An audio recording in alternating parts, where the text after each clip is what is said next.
I don't have Discord. What are you talking about? All right. Um, I'm just gonna close. I'm just gonna bring the Discord kind of over here. Now people can see who I'm friends with on Discord. This is ridiculous. All right, here we go. Shh. Um, can you see me? All right, I'm live on Twitch. So now this is going to be saved for 14 days. So already I'm off to a really good start. All right, I'm Mark. I do a lot of design in SolidWorks, and for many years I've taught a lot of students basics of design, and I've never really gotten past basic mounts or name tags or something. So I want to show my unique technique of doing CAD.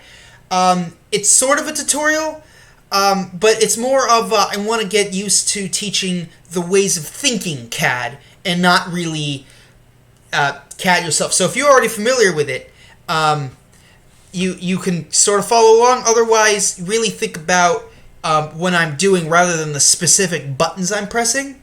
So without further ado, I'd like to get started because I only want to do an hour stream today. And we're going to start off with a dumbbell. I got a 10-pound dumbbell to work out with to stay toned, okay? And check this out. I have another scene. Look at this. See? It's my face. So a very powerful tool that we're going to use today is a digital caliper, one of these bad boys. And you can use a regular caliper if you know how to read it. I just like the quickness of the digital. And the way I design is I keep it as simplistic, and you have to start off with a frame of reference. How do you start? You need a starting point everywhere. And when I measure things, the measurements don't need to be perfect. They just need to be close enough. So that's what we're doing today. So I'm going to start off with, first of all, unlike the practice round from yesterday, actually switch so you can see SolidWorks. Okay, and maybe I'll bring that down a little bit so you can see it better. And you see my tray is very simple. Like, I don't even need analysis preparation. I don't even need simulation, evaluate. I don't need any of those things. I have keyboard shortcuts set up, so if it seems like things are just happening lightning fast sometimes, just know that I have every button on my keyboard is a shortcut. I don't even need to press anything on the ribbon sometimes. So let's start off with way one. Probably the easiest approach for what I can think of for the dumbbell is we're going to start off with the hexagon on the end here, and we're going to build our way up to, across the dumbbell. So I'm going to start off by clicking on the right plane here, and I'm going to click on sketch, and I'm going to click on the hexagon, and I'm going to bring out a hexagon and give it a smart dimension of, and we are in inches, and you will see that I dislike inches a lot. I'm going to switch to millimeters.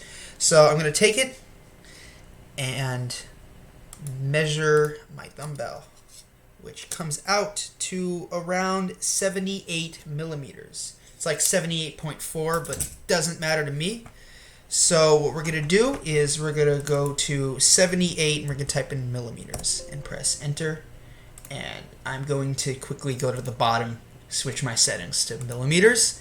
And I'm going to go here, and I'm going to extrude my hexagon by quickly measuring this. And we're going to do around 60 millimeters. So I'm going to click on 60 and press go and start a new sketch here. Make a circle on that new plane and measure that diameter as a whopping, make sure my caliper is zeroed out, which it is, and measure it 29 millimeters. So I gotta remember to switch back. So we're gonna do 29. And David, can you send a message in the Twitch chat? See if I can actually see it in my computer right here. While I do that, so I'm going to press extrude, And this is a very unique way of thinking about doing things. So rather than extruding and making another hexagon on the other side, what we can do is we can actually measure the whole length of the thing because both sides are exactly mirror of each other. So the length across the outside of this thing is approximately 128. Yes, I see. Neat. Okay. So I said 178, and what's great about SolidWorks is, okay, let me know if I go to my face and I don't switch back to the SolidWorks. So I said 178, so we're going to click on 178, and you can be so completely you don't even have to do any math in this. I'm literally just going to type in divided by 2. I don't even have to think about 178 divided by 2. I just type in -2, and it automatically gives me the number that I need, and I press go. And what I'm going to do is I'm going to do a feature body mirror by clicking on the body mirror tool, and there is a section of the mirror tool which says bodies to mirror. Simply click my body, and you can click a mirror face. And what's great about this version of CAD is that you can literally just click a flat surface, which is the middle. And I'm going to press go, and I've already made the majority of the dumbbell, and we are going to do some chamfers. And I'm going to show you some techniques that might slightly be better than a chamfer even. So what I'm going to do is I'm going to approximately measure the chamfer, and I'm going to do just close to 45 degrees, so that's about 14 millimeters. So I click on the surface, and there's the chamfer button here, or at the top, there's chamfer. There's so many different ways to get chamfer. I think I even made a shortcut on somewhere. I even forgot what button it was, but I'm going to click on my chamfer, and I'm going to type in 14. And I have to click on my other spots right here. And this, and that, and this. And I have that chamfer. And there's one of two ways. So some people might not think to also mirror the chamfer. So in a lot of cases, I'll see a lot of people simply click on every other surface, and then they gotta click 7 more times to get around the edges of the thing. And, that takes time. So instead of doing that, what you could do is, SolidWorks is so great at being smart that you can actually drag in your mirror from the side here, and literally drag it below the chamfer, and it will act as if the chamfer came first and then it body mirrored. And finally, I'll add in even the small detail of the 10 here. And SolidWorks is weird when it comes to numbers because you can't just do a surface and then a number without completely turning the number into more entities.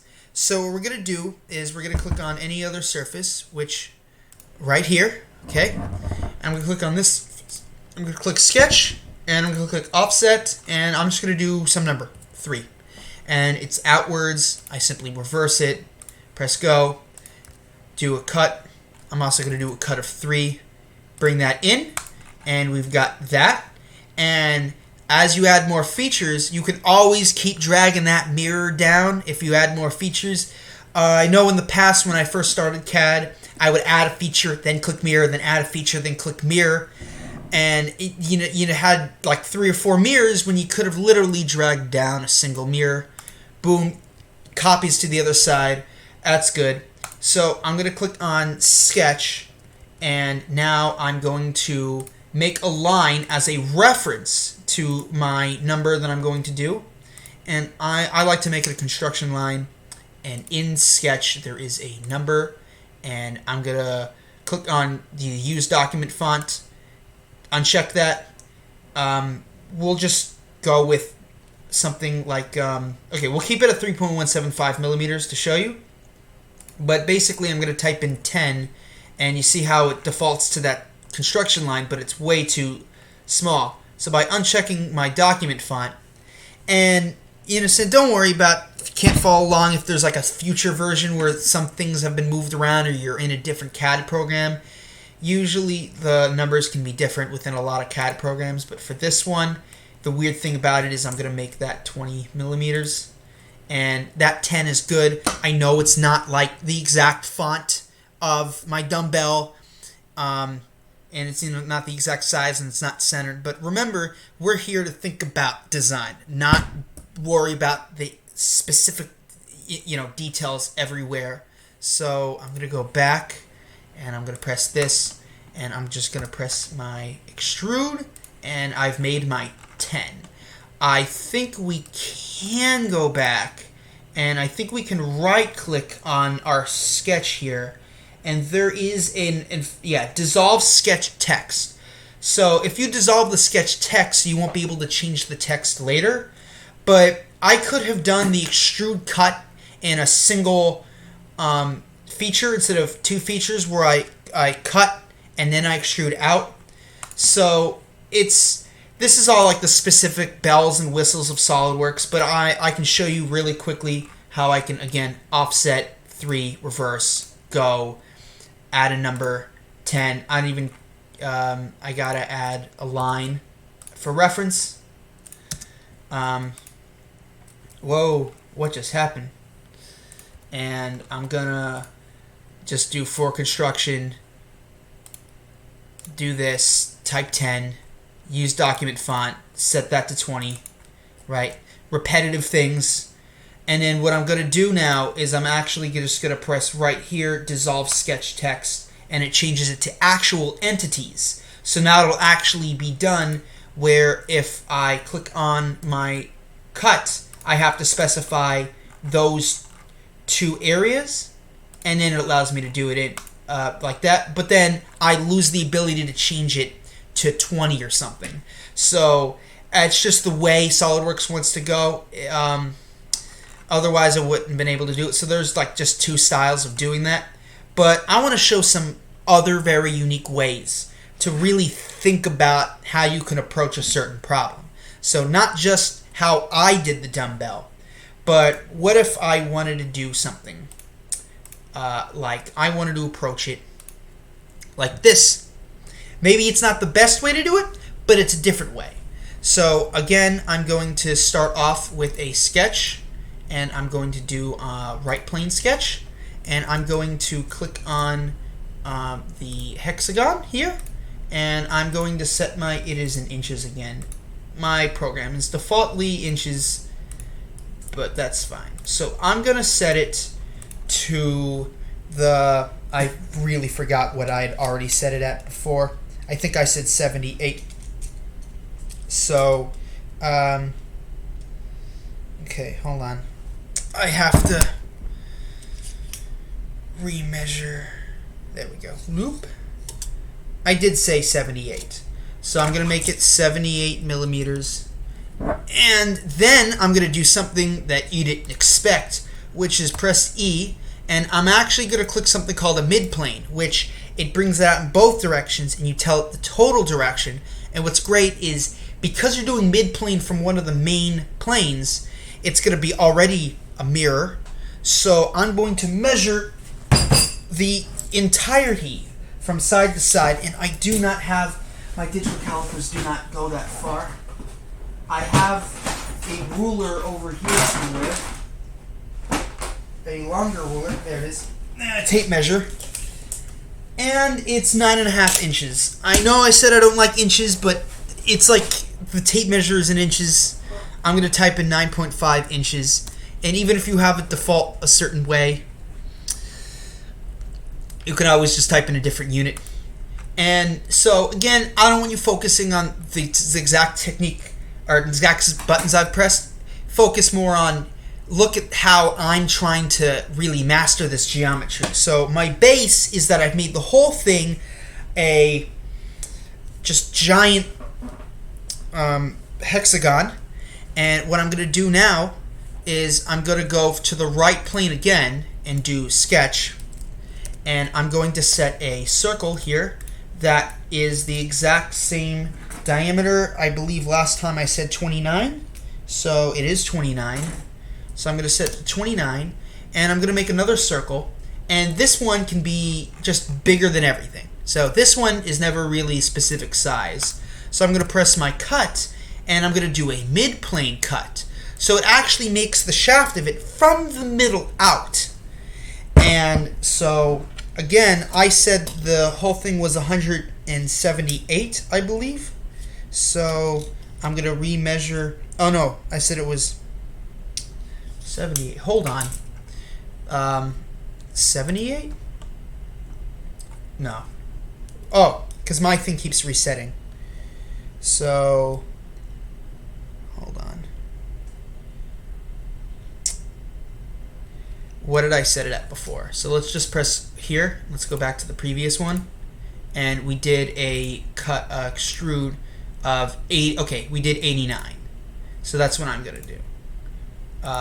So I'm going to change my cut extrude to 89 millimeters.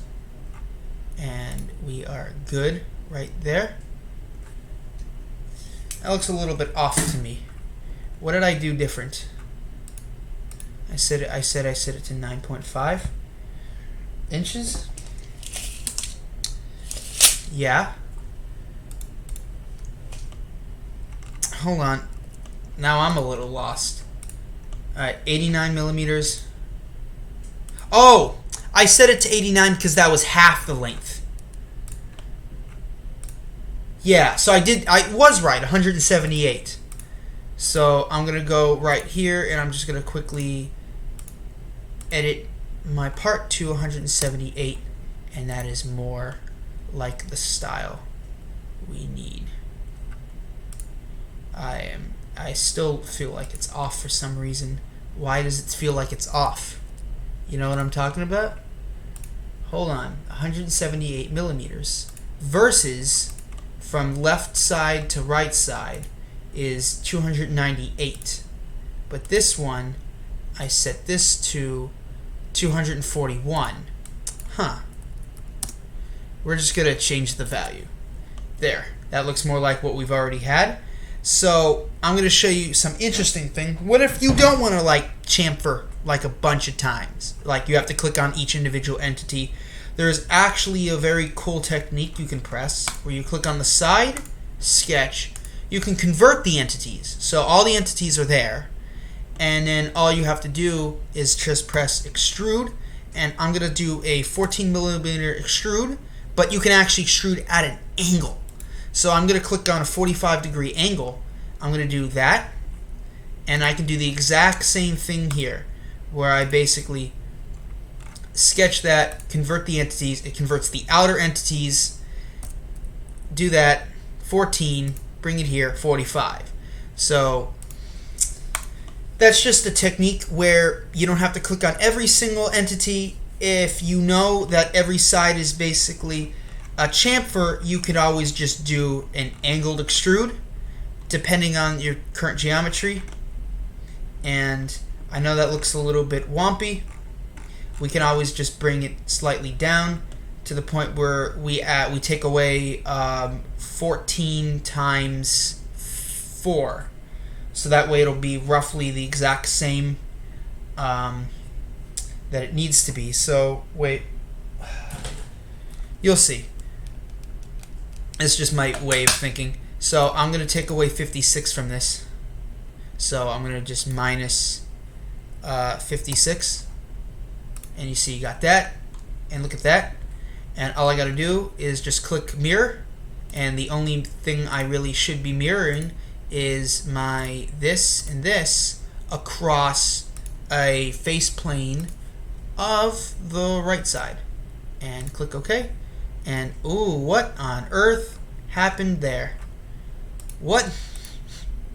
Something weird just happened. Oh my gosh. Alright, let's get rid of that mirror. And I think we have to do maybe a geometry pattern. So let's try this. Features, that feature, and that feature. And we're going to do the right plane. There we go. That should just work. There we go. So it's just different ways of thinking. One other really quick way, I won't do the whole dumbbell over again, but if you really want to think about it, and another approach, you could always simply make a sketch here, right plane. This one I'm just going to go a little bit faster than what I've already done. So we got 78 millimeters. Oh, made it really big. 78 millimeters.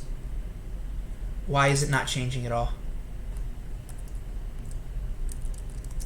Perfect. That is way out left field for some reason. This program's giving me trouble. Alright. Edit sketch.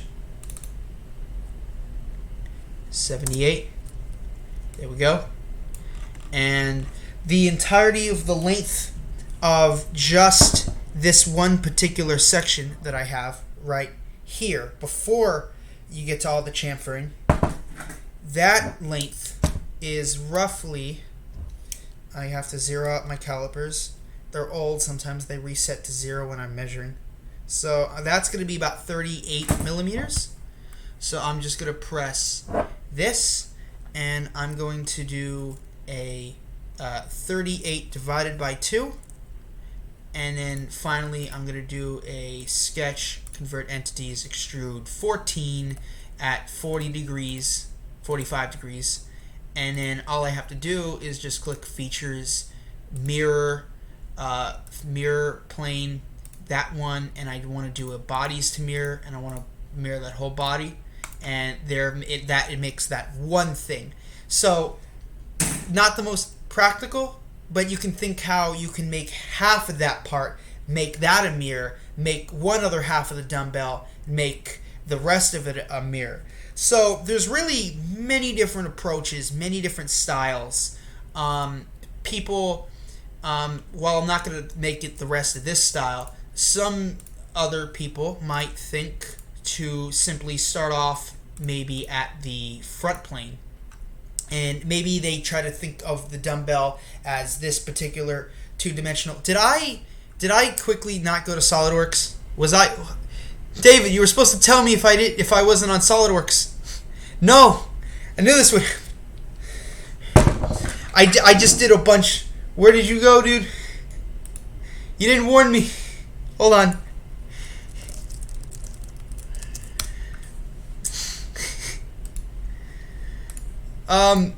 I told him, if you see me and it's just my face and I'm not in SolidWorks, warn me.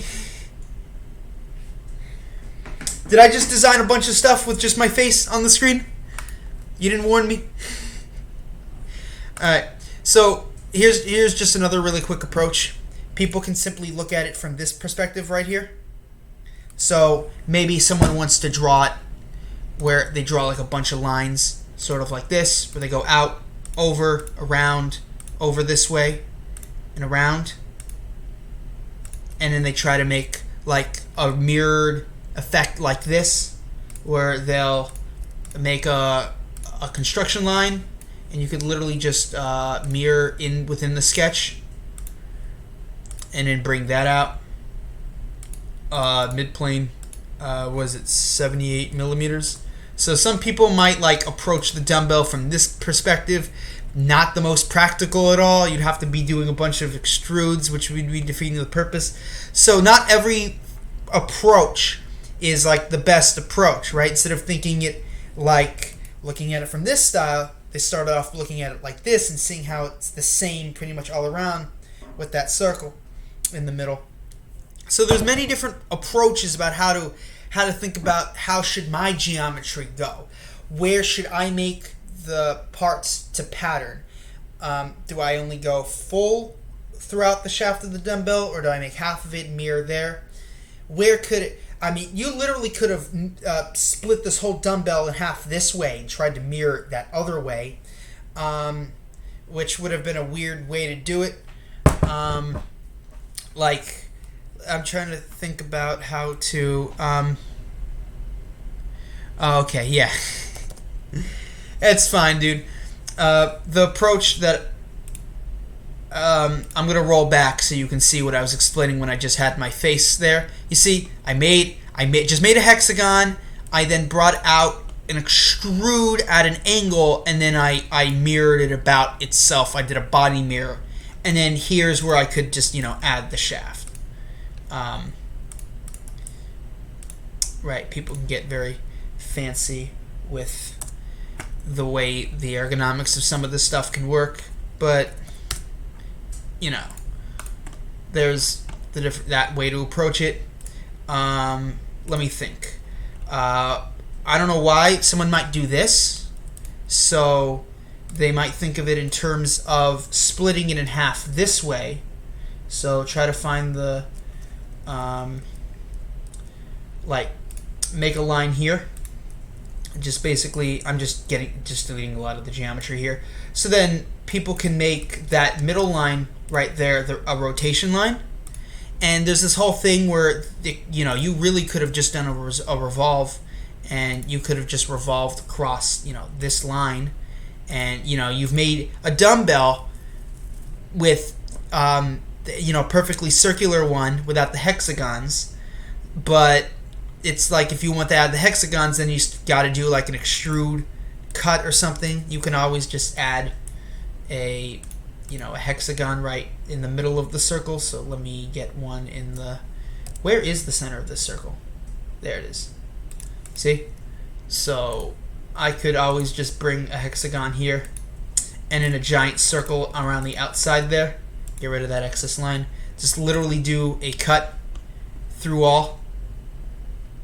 And then you've added hexagons that way. So you did a revolve and then a cut. So there's so many different ways to really approach a certain problem. And while many people who are at least somewhat intermediate in CAD might think, oh, dumbbell is not that hard of a problem. But I mean, have you ever really stopped to think about how everyone can really think about how they want to approach it, right? I've seen some students made some pretty complicated shapes, and one student had the right first approach, and they did it in 20 features, while another student took like 30 or 40 features to do the exact same geometry. So it depends on how complicated you really want your sketches to be, how complicated you want your features to be, where you're going to start your perspective. So I don't know how long I've been recording for, so 27 minutes. So that's a good stopping point for the dumbbell. And since we got about 30 minutes left, I want to show some interesting thing about making Allen keys and how it's the same shape, but the thing is do you really want to sit there and do you really want to make a new part every single time you have to make an Allen key? No, you want to make patterns. So here's a technique called sweeping that I'm going to do, and I'm going to be doing patterns. So let's start a new scene, new part, and I'm going to click on my equations here on the right. Some people, the equations start here. The equations are, if it's not on your right side, or if this is a completely different program, try to find it.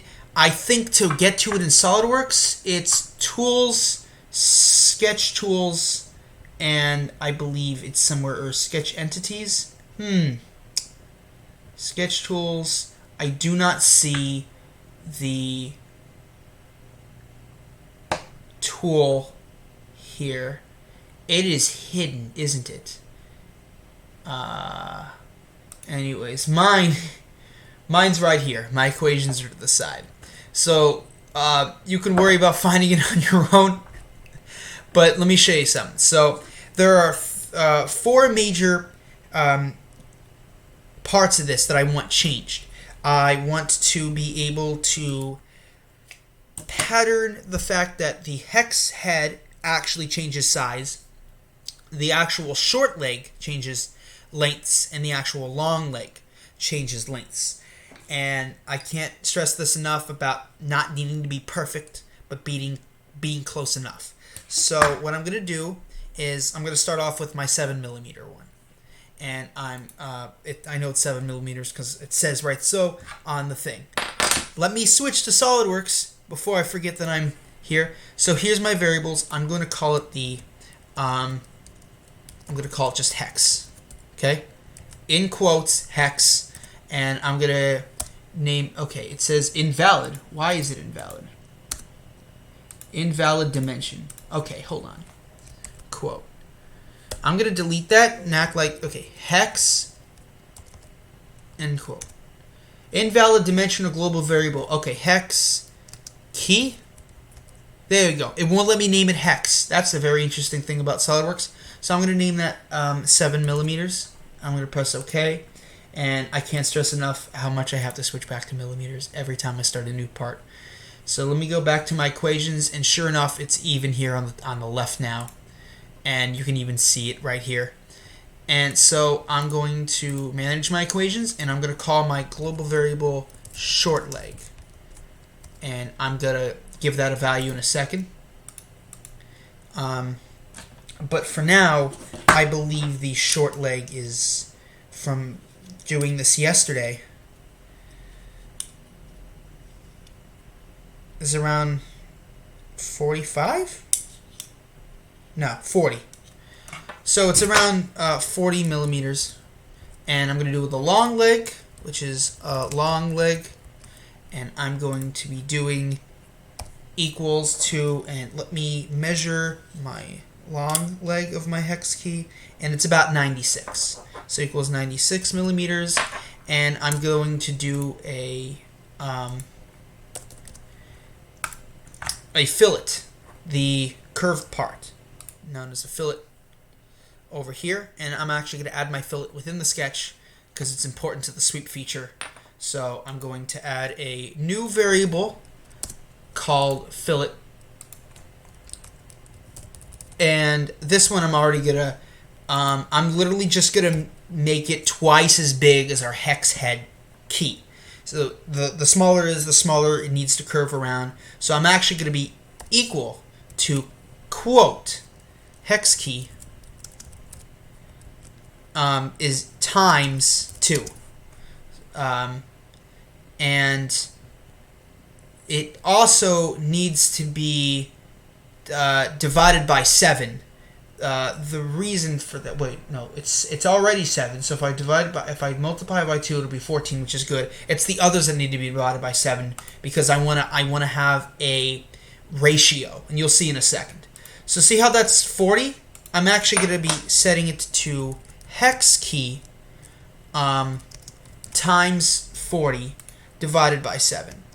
Because if you know most basic math, hex key is already equal to 7. So if I multiply it by 40 and divide it by 7, it'll then be equal to 40. The two sevens cancel each other out. That way, when I get to different sizes, it'll still be the same ratio as my bigger hex key, but it'll be different. So same for the short leg. I'm going to be setting it to hex key, and I'm times 96 divided by 7. And we can quickly CAD this up. So what's important about this one is that we're always at our 0, 0. So let's do a sketch on the front plane. And I'm going to have my arcing key start right at 0, 0 there. So I'm going to switch it, and I'm going to make a line that, why is it? Okay, line this way and a line down. And I'm going to smart dimension the line to be equal to my global variable short leg. And I'm going to set my long leg equal to global variable long leg. And then I'm going to click on the fillet tool, and I'm going to click on there, and I'll click there, and I'm going to press check mark, and it sets it already automatically to 10, but we can quickly just go in there and just type in equals my global variable fillet. So everything is going to have a little equation symbol next to it because it's all fully defined as an equation. And I'm going to exit my sketch, and I'm going to go to my right plane, and you notice that the 0, 0 point is also where I just had that sketch. And I'm going to make a hexagon right here, and I'm going to set my hexagon height to be equal to hex key. And now look at that. Now to do this, all I have to press is my feature and sweep, and I'm going to click my base of sweep as the hexagon, so any of the edges, and then the curve part right there, and sure enough, I have made an Allen key. There it is. So I do not want to have to repeat making a hexagon and 2 lines and a fillet for every single one. So this is where a cool thing called the property manager comes in, and we have our configurations. So we can make several configurations. So I'm going to make a new configuration, and I'm going to call it these. I'm going to rename it, the default one, as 7mm, and I'm going to make, let's just do 4 more, because I'm just going to go across the basic premise and not like, I mean, we can do all of them in just a second, but let's just make 4 more. So I'm going to click Add Configuration, name that one 6mm, since that's the next size up. Then we're going to click Add Configuration, and we're going to click on 5.5, or type 5.5mm, and we got that, and one more called 5mm. So we're going to quickly make these 4 more. So I'm going to go to my 6mm one. I'm going to go back to my everything looks the same, but if you go to your equations, this is what happens when you have configurations. There's little buttons that appear that will change, say, all configurations or this specific configuration, so you have to click physically this configuration for all of them. Because I've done this in the past with configurations where I change a value and it changes to all of them. I don't want that. I want different parts, but the same ratios. So I'm now going to click on the 7, and since I'm in the 6mm configuration as per right here, I'm just going to delete 7 and type in 6 and press OK, and everything changes its value. Just like that. Okay? And we just got to go back to configuration, we're going to click on the 5.5, go here, manage our equations, instead of 7, and it automatically is this configuration. Since I did that for the previous one, it automatically will stay, and since I'm in 5.5, I just change my 7 to 5.5, and I press OK, and just like that, I got my 5.5, and we're going to go here, manage equations, 7, back to 5. And it's done. And you might have to click rebuild on some of them. So if I go back to my 7mm, it's going to still stay on my 5. So there's a little rebuild button at the top. Click rebuild. Go to my 6. Click rebuild. Go to my 5.5. Rebuild. And 5. And click rebuild. And there I have it. I shouldn't need to rebuild them anymore. And there are my hex keys. And I'm going to build the hex key holder, the actual part that the hex keys go into. And this will also be patterned in a very unique way. And you'll see how we don't need to go directly into the equations manager, because we can always relate things to each other right inside of the interface. So what I'm going to do is I'm going to click on a new part, and I'm going to press OK, and I'm going to click on Sketch, and for my approach, I'm going to do from top plane, and I'm going to approach from this one. And you'll notice, so I noticed this yesterday, I was just typing in the diameter of the circle as whatever the hex key size is. You can't do that, because if you go back to the actual hex key themselves, like here's the 5.5, and I go, let's just go to the smallest one, the 5, and I quickly make a new sketch. I'm just going to make a new circle, and I'm going to measure that circle, and you see it's 5.77 as the circle it needs to be. And sure, you can always just go in and make sure you know the exact value of that hex key. But again, don't need to be perfect. So since this one is the 5, and that's 5.77, whatever the hex key is, I'm literally just going to make a circle that's 1 millimeter bigger in diameter than the given one. So since this is the 5 and the actual circle it needs to fit in is 5.77, if I do 6, that's fine for the sake of what I'm trying to show. So I'm going to just disregard that, and I'm going to switch to AutoCAD. Why? Oh, wait. You're right. I have to switch to Auto. Okay. It's not AutoCAD, switch to SolidWorks. Alright, I'm going to show what I just did again. Alright? Sketch, all I did was literally just make a circle. Thanks for warning me. Thanks. Alright. See, I measured it. It's 5.77. Okay? Is that good? Are we good? Did I need to show more? I'm not on AutoCAD. I'm in SolidWorks. Dang it. Alright. There we go. So it's 5.77. I'm going to make it 6. So I'm going to go here. And I'm going to go to my sketch. And I'm already in sketch. And I'm going to make 4 circles. And in fact, I'm just going to make a line as a reference to make sure that I'm definitely always on the things right there. And I'm going to click on millimeter. I cannot stress that enough.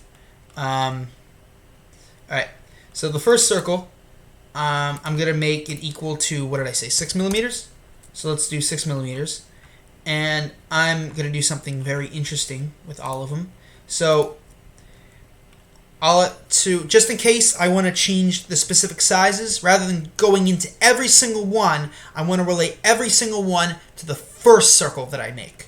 So what I'm going to do is I'm going to click this, and I'm going to be clicking on equals, and I can just click that number right there, and it says, and every single thing automatically has this default encode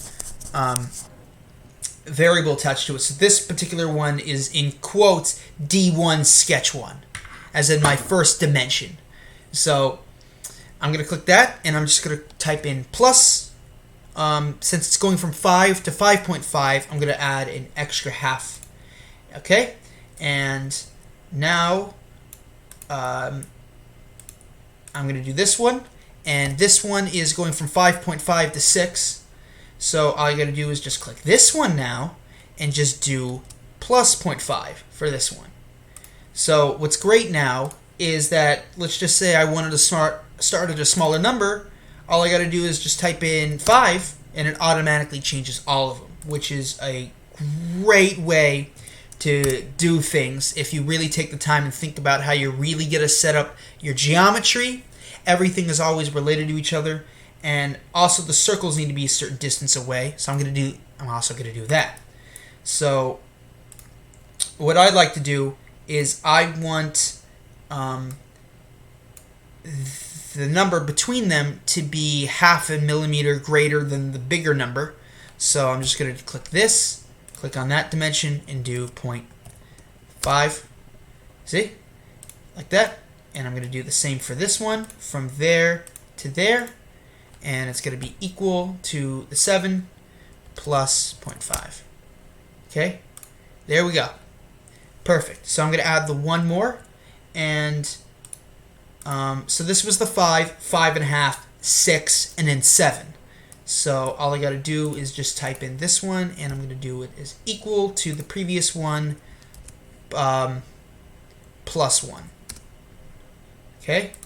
And then same deal with this one right here is I'm going to do equal to that one plus 0.5.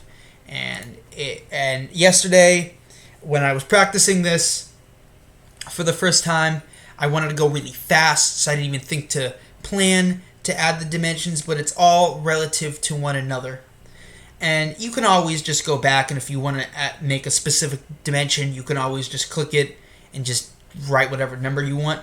But those are that. And then what I'm going to do is I'm going to add a bigger circle here, and it's going to be from there to there. And again, it doesn't even need to be an equation. I can make dimensions between circles. So I'm going to just type in 1.5. So whatever that middle circle is, there's going to be an extra 1.5 millimeters between them. And same for this one right here. I'm going to do is actually click on the middle circle and the outer circle and just type in 1.5. Same deal here. You could have literally just made it equal to that number plus 1.5. But here's a very interesting technique. I'm going to switch the screen here. You notice how as it gets closer to the smaller one, it goes, in. So that's what I was going for here. Switching back, I'm going to make 2 lines. One here, one here. This is where a lot of dimensioning. So I'm going to hold Control key, press the line in the circle, and I'm going to give it a relationship of tangent, and I'm literally going to do that. I just make sure that it's close there. And I'm going to literally make sure that I do that for all of them. I can make sure my lines are pretty close. Select the 2 lines I want, tangent, that line, tangent. Super easy. And this one, tangent.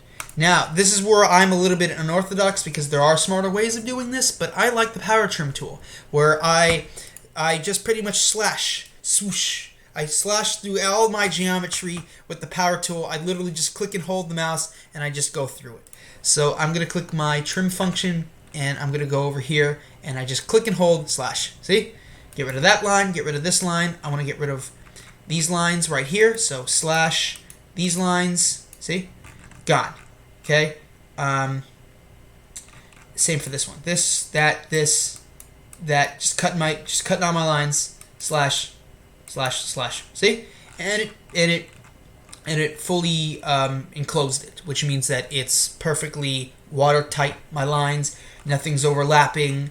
I remember what happened yesterday, why I didn't smart dimension this. So I changed the value of like one of the circles, and then 2 of the circles overlapped on each other, and it wasn't a complete airtight thing as there was overlapping geometry. And so by fully defining them with equations, it's easier so they don't accidentally overlap on each other when you resize them. So for instance, I want this one. Okay, I'm going to get out of my power function. So like, imagine I had to change the value of this one to a bigger number, okay? Then therefore the distance between this one and this one would have to also be bigger. So yesterday when I switched it, the distances didn't change. But today, if I add 1 and I press OK, automatically updates. It's beautiful. It's absolutely a good thing to think about, how you're going to also relate everything to each other. How are you going to start your geometry? How are you going to relate all the geometry to itself? There it all is. And so the actual dimension that I have here, let me turn on my caliper. Is my caliper dead? Okay, the battery doesn't fully connect to the thing, so it constantly just turns off. I'm just gonna eyeball it, okay? I'm gonna eyeball the thing. All right, it's about 35. All right, switching. All right, I'm gonna press E. I'm gonna switch to 35 millimeters, and I'm not even gonna care about what angle it's on. Look how much I care about just the process. So I'm going to click on a sketch, and this is where I like to just literally make a line from the top corner. So I'm definitely starting at the top corner, dragging any arbitrary line down, and just dragging just the triangle way out of the way, and then back down, and you see it completely engulfs the thing. And I'm just going to press cut, and I'm going to click through all. And you see it just one way. So I'm just going to click through all both, or you can always click midplane, which is fine. Oh wait, what just happened? I always click through all both, and see there's my angle. Okay, if you always don't like whatever angle it's on, you can always just click and drag the geometry, change that up, right? Sure enough, look how close I am to, you know, what it is. So I'm just going to add them all in, and with whatever remaining time, I can quickly make the rest of the Allen keys. So let's see. What did you say? Work with AutoCAD.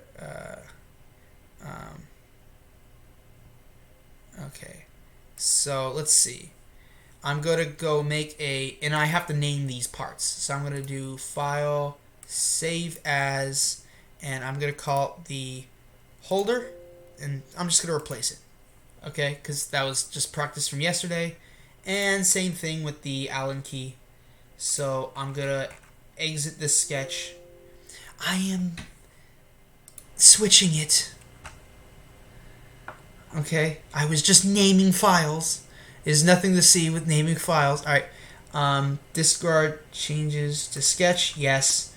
File, save as. And we're just going to click on Allen key. Press D, you want to replace it. Yes. Let's go to our... Let me drag my head. Oh, no! The whole thing just dragged. I don't want that. There we go. Hey, look! I'm going across the screen. Oh, gosh. Alright, I'm going to click on Appearances. And I'm just going to find, like, a decent, like, black. What am I doing? Metal? Let's see. Metal, steel, chrome, aluminum, bronze, brass, zinc, everything, magnesium. Nope. Iron? There we go. That's fine. We're going to make this cast iron, okay? I'm going to drag that there, and I'm going to click on Allen key part itself. So I think if I switch between all of them, they all stay black. Good. You always want to change your appearance directly in the part itself if they're all going to stay the same color anyways. So let me just kind of save that. Go back to my stuff and make a new, and I'm going to click, see, this is what you don't see. This was on my other screen. And I'm going to click Assembly. And I'm going to press OK. And there we go. And I'm going to insert my component, my Allen, nope, not my Allen key. I want to input the holder. And I'm going to insert another component, the Allen key. And what's great is I'm literally just going to click and hold Control and drag it out, and it makes 4 of them if I just keep dragging them out. And to change the configurations, you literally just left click, and there's a little thing right here. And I'm going to make that one the 6mm. Press OK. I'm going to press this one. I'm going to press the 7mm default. I'm going to do this one as the 5.5, and I'm going to do this one as the 5. And I think I have to press rebuild, and I think it should just switch all of them. And if it doesn't rebuild and they're all the same size, then you have to just inevitably go back to the thing and just quickly rebuild all your keys again. So I'm going to bring the 7, rebuild, the 6, rebuild, the 5. Come on. And I'm going to rebuild the 5.5. And if I go back to my assembly, they'll have all been updated because I quickly just rebuilt them in the part. And so now I'm just going to click on, in fact, I don't even have to click on mate if I don't want to. I can just click on the Allen keys, and I feel like dragging them over manually, because that's how I feel like today. You can always just switch to a certain either direct top, direct side. You can always just physically drag things. Like I'm gonna switch to the side view. See how they don't always like completely match up. So if anything, that one's usually always like slightly below. This one is usually slightly like that. This one's usually like that. So, you know, they don't match up at the bottom. Not perfectly, right? But, you know, I can try to manually do it. And if you like, if you really want to, if you really care about, you know, having the most perfect size, there's so many ways to constrain everything. You can physically drag it. It's not the most orthodox way. There's literally ways to constrain things. You can just click on assembly mate, and you can just always click on the surfaces here, and then all the surfaces would be like perfectly matched up. But then the other thing is you have to like physically redrag everything into the right little hole. There we go. And if you had more time and more patience with this stuff, it's like, see, you know, if I had a person and they're like, can you design me some Allen key looking things, right? They wouldn't really know the difference, right? You would know that I physically manually dragged them all in. There's so many ways you can constrain that the key would be directly matched up with the center of the circle. You can always get them to point in the same direction. I think to actually get them to point in the initial direction, I think when you first import the Allen key, there should be a little button to press to rotate it. I think. I guess not. There used to be a button to directly, right when you imported something in.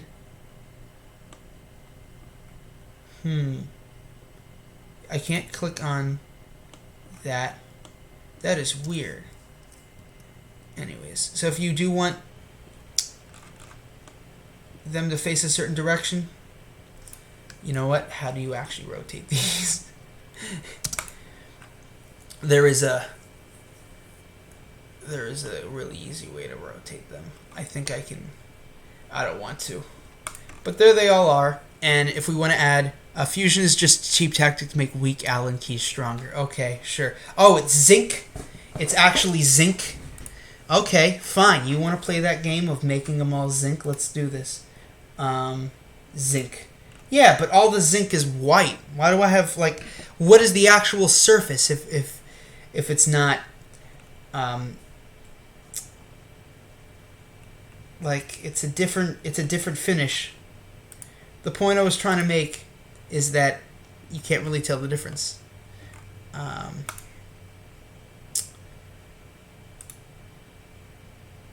Assembly. Now we're just gonna mess around. You got any questions about this stuff? Did you find this pretty informative, honestly? Do you want me to go back to a certain thing? Did anything confuse you? We're pretty much at the end of the 1 hour that I wanted to do, so we finished with a few minutes to spare. It's always the easiest thing to literally go back into the part and add a configuration for 4.5 millimeters. Literally go back into the equations, type in 4.5, and then rebuild. And hopefully that didn't disrupt my Allen keys. Do you want to update the assembly now? Yes. Okay, I guess they all switched to 4.5 for some reason. So that's just a thing you're going to have to redeal with just clicking on the rebuild. You just want them to be zinc? Okay, fine. We can have very unique... This is our world. We can make them whatever we want, right? Okay, sure. Let's go here. Let's go to polished zinc. And let's click on Allen key. And there it is. And I swear there was a really easy way to rotate it right when you first put it in. Make virtual graphic preview. Show rotate context bar.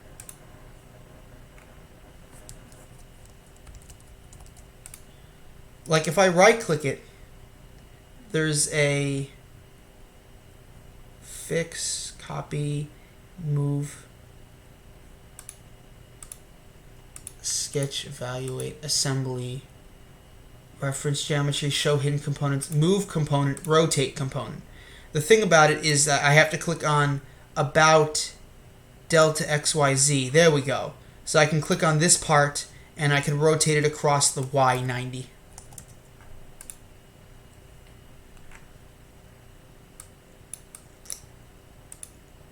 Okay, why didn't it move? Why does SolidWorks want to have a fight with me about this stuff?